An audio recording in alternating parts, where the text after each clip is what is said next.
कळंबा तलावाच्या समोर तुमचं स्वप्नातलं घर आता रियालिटीमध्ये। कोल्हापूर शहरापासून अगदी जवळ, निसर्गाच्या कुशीत, जिथे तुम्हाला मिळते शांतता, सौंदर्य आणि सुरक्षितता। 900 स्क्वेअर फुटापासून 10,000 स्क्वेअर फुटापर्यंत रेसिडेन्शियल एनए प्लॉट्स उपलब्ध। प्रशस्त 60 ते 30 फुटी अंतर्गत रोड, स्वतंत्र 7/12 वीज कनेक्शन, वॉकिंग ट्रॅक, सुरक्षा आणि बरंच काही। अधिक माहितीसाठी आता संपर्क साधा। Chandrankan builders and developers, Kolhapur. MIM पक्षाचं कार्यालय कोल्हापुरातील बागल चौकात थाटण्यात आलंय। उद्या एमआयएम पक्षाचे खासदार असदुद्दीन ओवेसी यांच्या उपस्थितीत या कार्यालयाचं उद्घाटन करण्यात येणार होतं।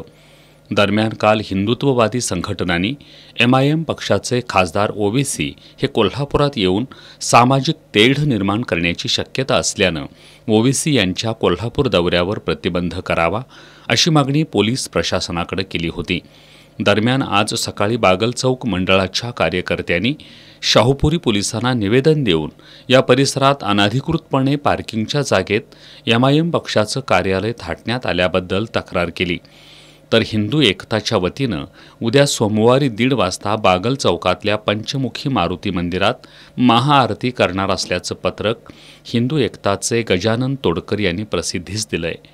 दरम्यान आज दुपारी पोलीस उपाधीक्षक प्रिया पाटील, शाहूपुरीचे पोलीस निरीक्षक संतोष डोके यांनी बागल चौक परिसरात भेट दिली।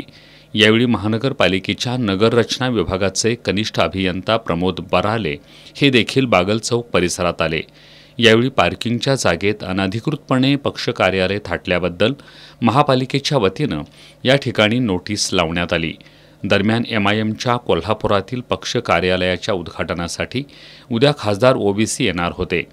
याला हिंदुत्ववादी संघटनांचा विरोध असल्यानं परिसरात कोणताही अनुचित प्रकार घडू नये म्हणून बागल चौक परिसरात मोठा पोलीस बंदोबस्त तैनात करण्यात आलाय।